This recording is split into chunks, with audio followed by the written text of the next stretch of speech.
for the exciting part of the afternoon is the presentation of the award, and I'm going to ask the President, Gary Simpson, who was President of this foundation, to make the announcement.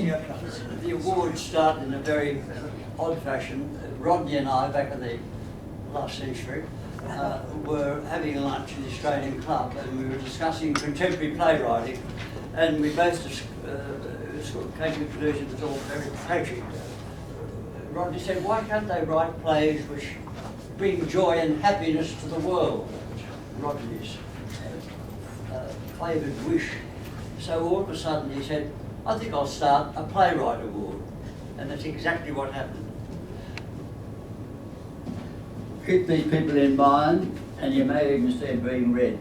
Chris Aronson for a play called Off the Record, Grace Chappell, Never Closer, James Alesi, Cello. That one in particular I would love to see. Justin Fleming, he wants to do a play on Doris Fitton. What a great idea that would be. And the project that he put forward is definitely a goer. Sophie Glyes, Tell Me Something. Brendan Hogan, a play number 4. Fleur Murphy, Heath. Benjamin Nicol, Croydon. James O'Loughlin, Television. Jordan Shea, I don't know how to say this. Ate Lovey or something? Ate Lovey. Is that right? I got it. Beautiful.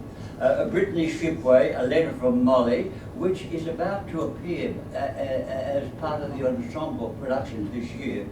Eloise Snape, Pony. Pepetta Tate, Be Calm. Dylan Van Denberg for Gadjang. I don't know how to say that either. Najang. He's a prize winner from way back. Cassia Warner for Luna, and Jamaica Zaniti, The World Isn't Made for Them. So on the way out, see you pick up those names and keep them in your head. So, I suppose you want to know who won this year. That'll be good. The winning entry. I want to read something about it before I tell you who it is. This is from one of our judges. We often write reports of findings. This is a deeply human, deeply humane play about nothing less than personal worth. It's wise, understanding, unjudgmental, tender, mature, moving, and hopeful. That would thrill Rodney. I didn't, that's me saying that. It's an empathetic ache for life's losers, but an equal hope of and belief in possibility. It loves its characters and does not glamorise them. Now, who wrote this astonishing piece of work? None other than Steve Rogers for the play called The Future is History.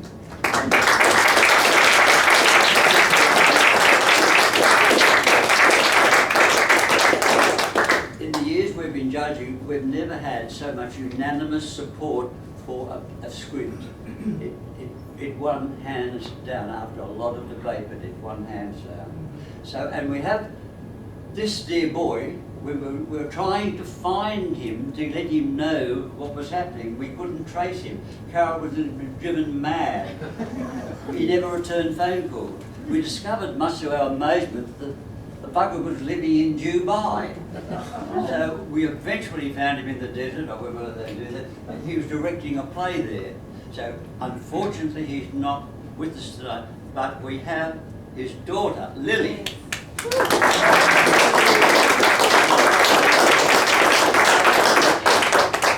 Check, Lily. G'day, Lily. There it is. Where's the check? There you go. But you want to read something from that you have a little, yes, thank you. I'll sit down here and read it to it. Thank you. Yes, so I am Lily Rogers, Steve Rogers' daughter, and I'm accepting the award on his behalf today because He is in Dubai at the World Expo over there writing a show that's about to be presented. So he's written this little note for me to read out to say thank you. Firstly, I'm so sorry I'm not there today.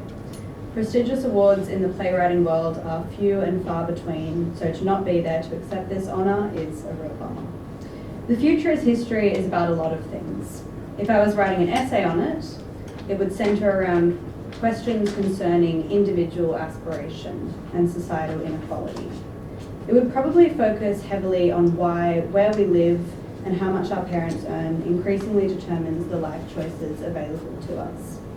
But also how education can combat any social divide if people have equal access to it.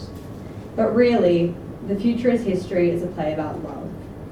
It's about young romantic love, it's about a difficult love with an aging parent, it's about unrequited love. But primarily, it's about the love between a mother and daughter, and the lengths this mother will go to ensure that her daughter has a better life with agency to carve out her future. The play was written based on interviews and research. I'd like to thank Mel Gatfield, the New South Wales Secretary of the Union United Voice, which represents members who work in childcare, home care, as cleaners and hotel workers. I'd like to thank Belvoir Street Theatre for commissioning the work, and the best dramaturg in the country, Louise Goff, who talked to me about the play across 2 hideously interrupted years of COVID. I'd also like to thank all the process workers at the Amazon Fulfilment Centre in Moorebank, New South Wales, who I spent 2 weeks with pre-Christmas in 2019. Finally, I'd like to thank the Seaborn, Broughton and Walford Foundation, all the trustees, Cara Martin, and everyone attending today, with a big shout out to all the other playwrights who entered and were shortlisted, who I stand with in solidarity as a storyteller. Because that's what this award is really about. A celebration of storytelling, live, in a room, with each other. This play focuses on a world where the people living in it work all night in a warehouse and as cleaners in the day, lives that for most of us remain invisible. With the help of the Rodney Seaborn Playwrights Award, hopefully we can shine a light on them and celebrate them as the heroes that they are. Thank you.